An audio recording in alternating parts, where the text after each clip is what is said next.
Hey, I'm Nirav Sheth. I'm the CEO of Anata, the partner of choice to industry-leading D2C brands. Anata forges D2C industry leaders through game-changing partnerships. In this video, I'm going to share with you 5 tips to launch your e-commerce business internationally. Let me start by saying I'm bullish on launching your brand internationally. I couldn't say that just a few years ago. But today, there's a huge opportunity for e-commerce brands to go international. How big is that opportunity? Get this, global e-commerce sales are forecasted to grow by nearly 60% through 2026, eventually reaching more than $8 trillion.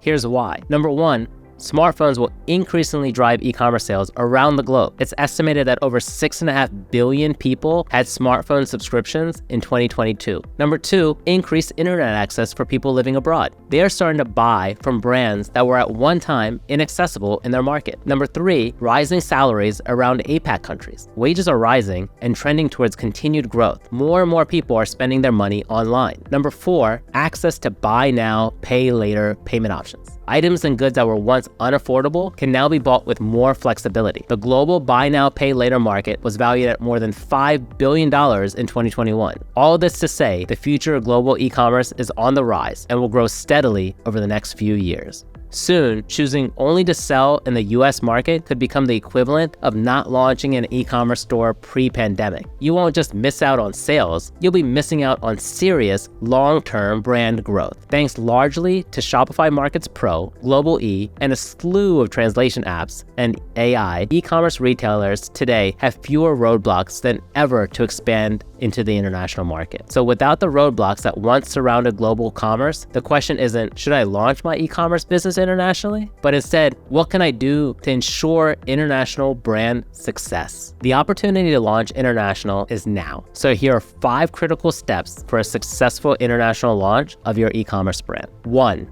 launch fast, not perfect. Venturing into foreign markets should be treated like you're launching for the very first time. You don't need every logistical detail dialed in. In the same vein, you shouldn't get too stuck on the decisions that you do make. In short, launch fast, not perfect. That's how you got to product market fit in the early days. And that's exactly how you'll get your foundation in international e-commerce. You must be nimble when you're taking on international expansion. Watch what's working, watch what's not working, and pivot quickly. The sooner you have data, the sooner you can find alignment between your products and customers abroad. Focusing too heavily on a quote-unquote perfect launch will hinder your opportunities to gather the information you need to establish yourself in new markets. It's still wise to have preliminary research in place that indicates there would be a desire for your product, but in the beginning, your focus should be on acquiring a customer base over retaining every single one of your new customers. Thankfully, with e-commerce platforms like Shopify, you can get your site built and launched quickly. 2, test the waters.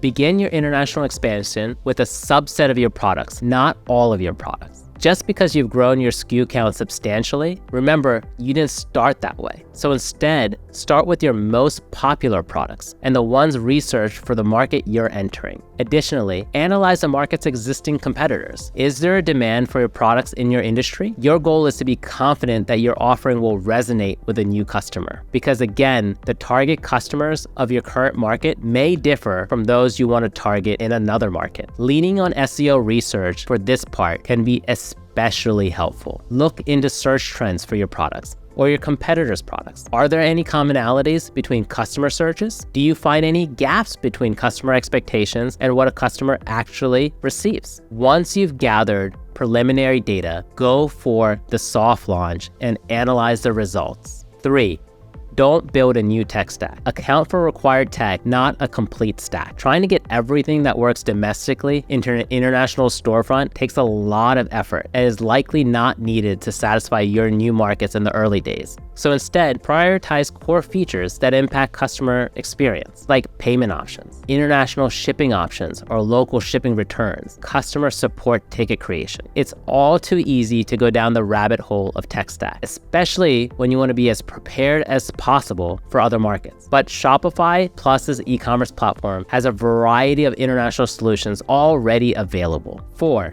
focus on content, not features. A 2020 study found that more than 75% of consumers prefer to purchase products with content in their own language. Moreover, 40% said that they would only buy from an e-commerce business if the website were in their native language. Therefore, it should be a top priority for your brand to translate your site's content so that it is localized for an international marketplace. Invest in accurate translations of the marketing copy that works the best. If it's a word-for-word replacement by artificial intelligence or a bot, it won't sound natural or even human. It may not even be the correct translation. And if a mistranslation is the first impression you leave on international consumers, it may be the only impression your brand is able to leave. Not making an effort to produce marketing copy or informative content for international markets isn't just lazy, it's a statement about your brand to new customers. Assuming that customers abroad speak English or that your English-based copy can be translated word for word doesn't just leave room for costly mistakes. It can seriously impact the long-term reputation of your brand in different countries. 5. Leverage a separate e-commerce manager. Your current e-commerce manager best understands the demographics of your current online shoppers, not necessarily those of your future